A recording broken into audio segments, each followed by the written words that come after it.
तो यहाँ पर आप ये जो देख रहे हैं कि यहाँ जो एंगल है वो आपका बिल्कुल एक दूसरे के अपोजिट है, 180 डिग्री पर है मिथाइल मिथाइल, तो यहाँ पर एनर्जी कम है।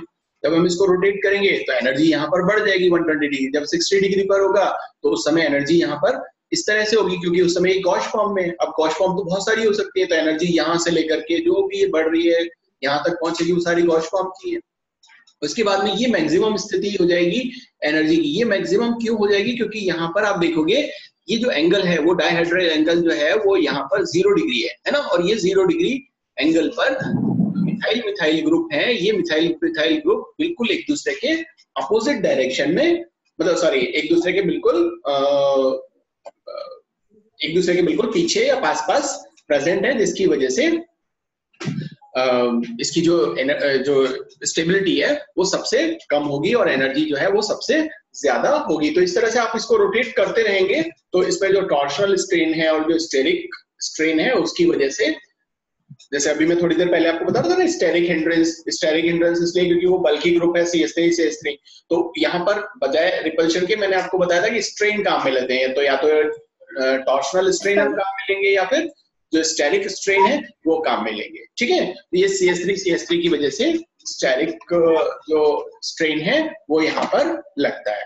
ठीक है, तो आगे चलते हैं और हम बात करते हैं कन्फर्मेशनल आइसोमेरिज्म। साइक्लोहेक्सेन्स हैं, वो साइक्लोहेक्सेन किस तरीके से शो करते हैं।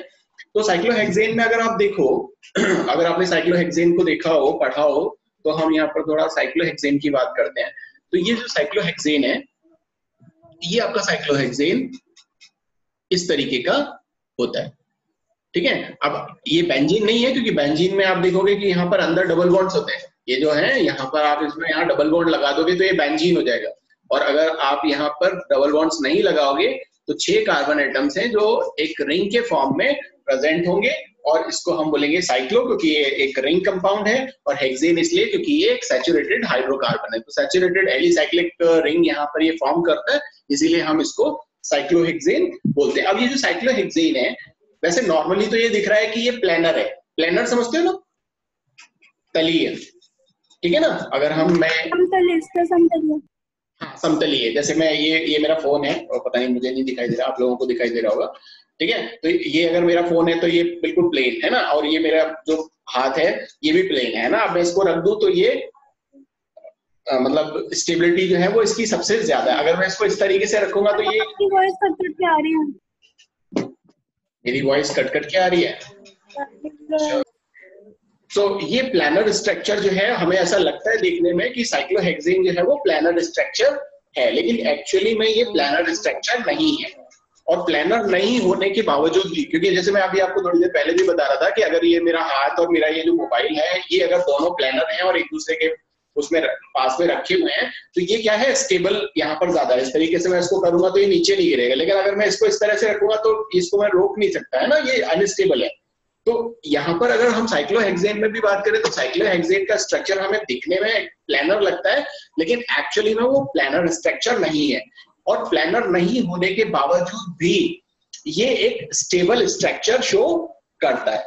तो देखो, सबसे यहाँ पर इसको समझाने के लिए कि ये क्यों, किस तरीके से प्लानर स्ट्रक्चर नहीं होने के बावजूद भी स्टेबिलिटी रखता है, तो शैशे और मोर ने 2 कंफर्मेशंस दिए इसके, और वो 2 कंफर्मेशंस में इसको बताया कि ये इस प्लानर फॉर्म में नहीं है लेकिन स्टेबल है। तो ये इस प्लानर फॉर्म में ना रहते हुए किसी दूसरी जो फॉर्म में रहता है, वो इस 2 फॉर्म जो है वो इसकी कहलाती है। एक कहलाती है आपकी चेयर फॉर्म, जिसको आप बोलते हो कुर्सी संरोपण, और एक होती है आपकी बोट फॉर्म, जिसे आप बोलते हो नाव संरोपण।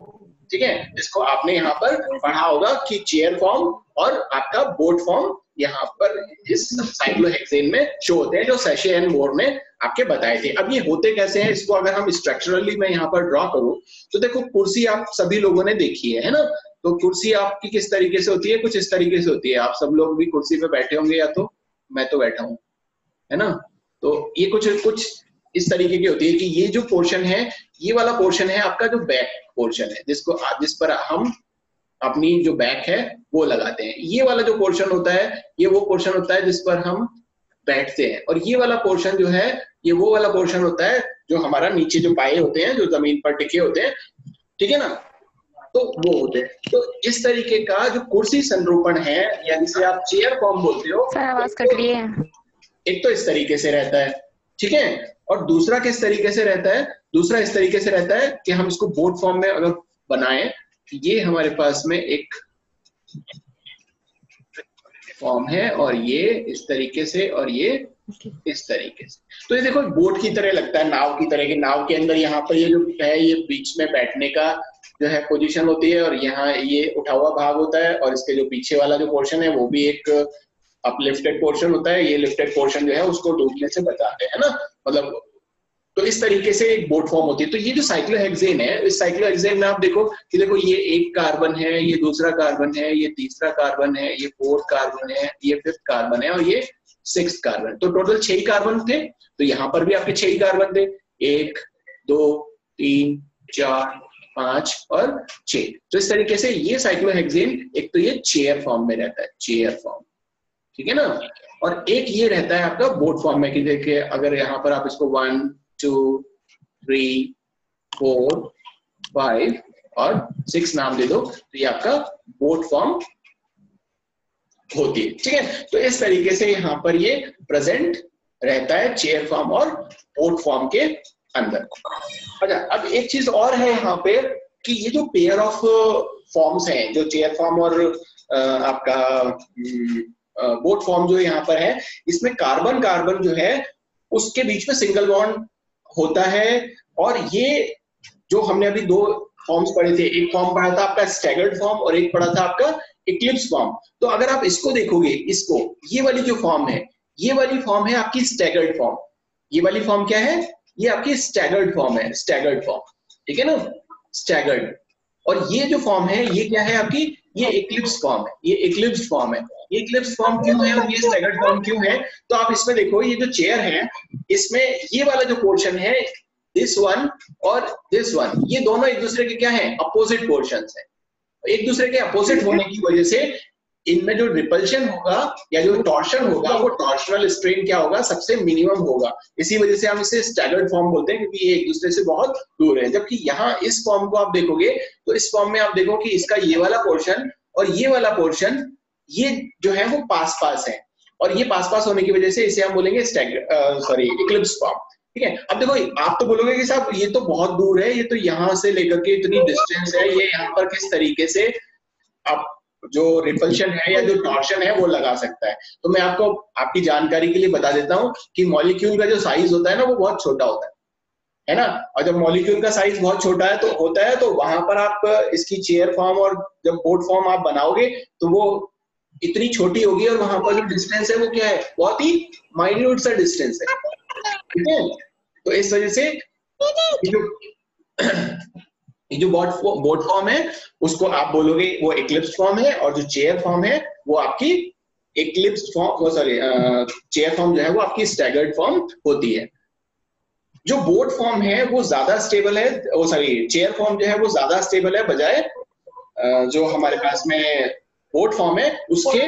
वो क्यों, अगर हम इसके एनर्जी लेवल डायग्राम को देखें, अगर हम यहाँ पर इसके एनर्जी लेवल डायग्राम को देखें तो कुछ इस तरीके का एनर्जी डायग्राम या इसका जो फ्लो चार्ट है वो आता है। वो किस तरीके से, आप देखो ये यहाँ पर आप ये जो देख रहे हो ये चेयर फॉर्म है, ये भी चेयर फॉर्म है, ठीक है। और हम क्या कर रहे हैं, इस चेयर फॉर्म को इसको फ्लिप करके देखेंगे कि फ्लिप करने पर एक चेयर फॉर्म बोट फॉर्म में कैसे कन्वर्ट होता है और बोट फॉर्म वापस से चेयर फॉर्म में कैसे कन्वर्ट होता है। तो देखो मेरा इस वाले हाथ को आप देखो कि ये वाला जो पोर्शन है, ये वाला जो पोर्शन है, ये वाला पोर्शन है जो कुर्सी का बैठने वाला पोर्शन है, ठीक है। और ये वाला जो पोर्शन है वो है जो जमीन पर टिका हुआ पाई वाला पोर्शन है, और ये जो मेरा फोन है ये इस तरीके से ये इसका बैक वाला पोर्शन है, ठीक है। अब हम क्या करेंगे, हम इस बैक वाले पोर्शन को बात नहीं करेंगे, ठीक है, क्योंकि वो है हमारा स्थिर। ये वाला जो पोर्शन है ना, ये वाला, इस पर हम बात नहीं कर रहे क्योंकि इसको हम रखेंगे स्टेशनरी, और इस वाले पोर्शन को हम मूव करके देखेंगे कि किस तरीके से ये काम करता है। तो देखो जब ये इस तरीके का पोर्शन है तो अब ये क्या हो सकता है, ये इस तरीके से सीधी हो सकती है। ये अगर सीधी हो गई तो यहाँ पर सिर्फ बैठने वाला पोर्शन, तो आप यहाँ पर स्थिति देखो,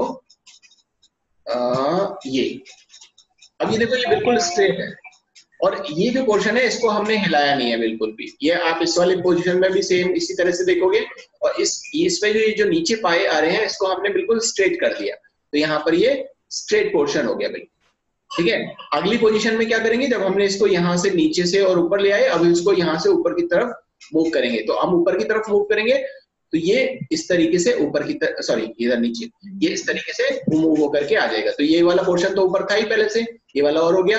ये जो चेयर फॉर्म है ये बोट फॉर्म में कन्वर्ट हो गई। लेकिन यहाँ पर एनर्जी को अगर आप यहाँ पर देखें तो एनर्जी देखो, जैसे जैसे हम इस पोर्शन को, जो चेयर वाला फॉर्म है, इस चेयर फॉर्म को जब हम वापस से बोट फॉर्म में कन्वर्ट करने शुरू करते हैं तो धीरे धीरे धीरे धीरे एनर्जी क्या होती जाएगी, ये एनर्जी जो है वो धीरे धीरे बढ़ती जाएगी और एक पर्टिकुलर पोर्शन ऐसा आएगा जब एनर्जी मैक्सिमम हो जाएगी, जब ये हाफ चेयर फॉर्म में कन्वर्ट हो जाएगा। और हाफ चेयर में फॉर्म में कन्वर्ट होने के बाद में फिर ये वापस से ये ऊपर की तरफ जाएगा, तो ये एनर्जी धीरे धीरे कम होगी और फिर उसके बाद में फिर बढ़ करके यहाँ पर बोट फॉर्म की एनर्जी थोड़ी सी और बढ़ जाएगी। ठीक है, तो ये जो एनर्जी है जो बोट फॉर्म की है और ये जो एनर्जी है वो आपकी चेयर फॉर्म की है, इनमें जो डिफरेंस आता है वो डिफरेंस आता है तकरीबन आपका 6.5 किलो कैलोरीज पर मोल। ठीक है ना, तो ये डिफरेंस आपको यहाँ पर भी मैंने आपका शो किया हुआ है ना, ये डिफरेंस आता है। उसके बाद में फिर हम वापस से इसको वही करेंगे कि इस वाले पोर्शन को तो हम क्या करेंगे, अब कांस्टेंट रखेंगे इस वाले पोर्शन को, क्योंकि ये हम फ्लिप कर चुके हैं, और ये वाला जो पोर्शन है इसको हम फ्लिप करने की कोशिश करेंगे तो ये एकदम सीधा हो जाएगा। तो यहाँ पर आप ये देखो एकदम सीधा हो गया, इसकी एनर्जी बढ़ गई। उसके बाद में फिर इसको नीचे की तरफ लेके जाएंगे तो ये वापस चेयर फॉर्म में कन्वर्ट हो जाएगा। तो इस तरह से आप बोट फॉर्म को चेयर फॉर्म में, चेयर फॉर्म को बोट फॉर्म में कन्वर्ट कर सकते हैं। और आप क्या करोगे, नहीं आ रही आपकी आवाज।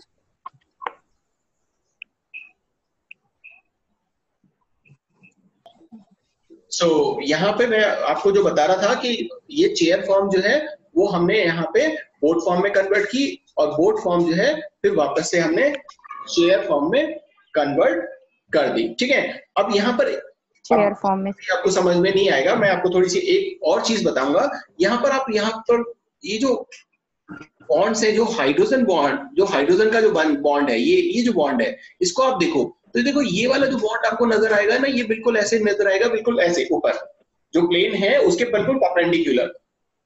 और हमारे पास यही कार्बन जो अपर पोजीशन पे था, ये ऊपर की तरफ था, अब यही पोर्शन जब हम इसको चेंज कर देंगे, फ्लिप कर देंगे, ये भी चेयर फॉर्म है और ये भी चेयर फॉर्म है, लेकिन इसमें ये जो कार्बन है, ये कार्बन नीचे की तरफ आ जाएगा। तो ये जो कार्बन है वो यहाँ नीचे की तरफ आ गया, और यहाँ पर आप देखोगे यहाँ हाइड्रोजन जो है वो अब अपर पोजीशन पे नहीं रहा, बल्कि कैसा रहा, ये इक्वेटोरियल पोजीशन पर आ गया। तो ये दो टाइप के हाइड्रोजन्स, जो ये जो बॉन्ड्स हैं, हाइड्रोजन्स हैं, इनको हम यहाँ पे पढ़ते हैं कि वो क्या होते हैं। तो एक तरह के बॉन्ड इसमें जो कार्बन हाइड्रोजन के बॉन्ड्स हैं, बेसिकली जो कार्बन और हाइड्रोजन के बने हुए हैं, वो दो तरह के बॉन्ड्स होते हैं। एक तरह का बॉन्ड नहीं होता, जैसे कि अगर मैं यहाँ पर आपको एक बताऊं कि ये आपके पास में अगर साइक्लोहेक्सेन है, और साइक्लोहेक्सेन में ये हाइड्रोजन बॉन्ड, ये CH बॉन्ड, ये CH बॉन्ड, ये सारे के सारे CH बॉन्ड्स हैं। लेकिन ये दोनों CH बॉन्ड जो हैं वो एक जैसे नहीं है। हमारे को ऐसा लगता है कि ये जो CH बॉन्ड है वो एक जैसे हैं, लेकिन ये एक जैसे नहीं है। एक तरह के बॉन्ड्स जो होते हैं उनको हम क्या बोलते हैं, एक्सियल बॉन्ड बोलते हैं, जिसको हम बोलते हैं अक्षीय। ठीक है, और एक दूसरे तरह के इसमें बॉन्ड होते हैं जिसको हम बोलते हैं इक्वेटोरियल बॉन्ड्स। इक्वेटोरियल को क्या बोलते हैं हिंदी में, पता नहीं, मुझे भी याद नहीं आ रहा। तो अब अपनी बुक देख लेना, उसमें आपको मिल जाएगा इक्वेटोरियल का क्या मतलब है। मुझे अभी याद नहीं आ रहा है। ये दो टाइप के बॉन्ड यहाँ पर देखने को मिलते हैं। तो इसको थोड़ा सा समझने की कोशिश करेंगे कि हर कार्बन पे जो दो हाइड्रोजन और कार्बन के बीच के जो बॉन्ड है, ये एक और एक, ये दोनों एक जैसे नहीं है, ये डिफरेंट।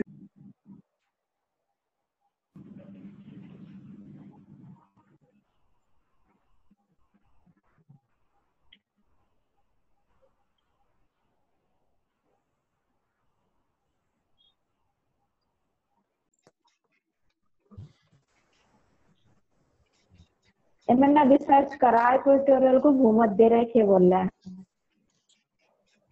क्या भूमध्य रेखा सर, हमारे इसमें कोणीय कह रहे, बुक में तो कोणीय लिख रहा।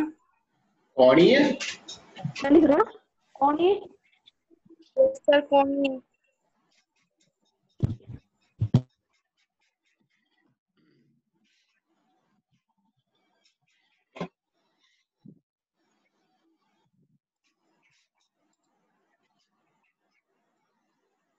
इक्वेटोरियल बॉन्ड्स की बात कर रहे हो? हाँ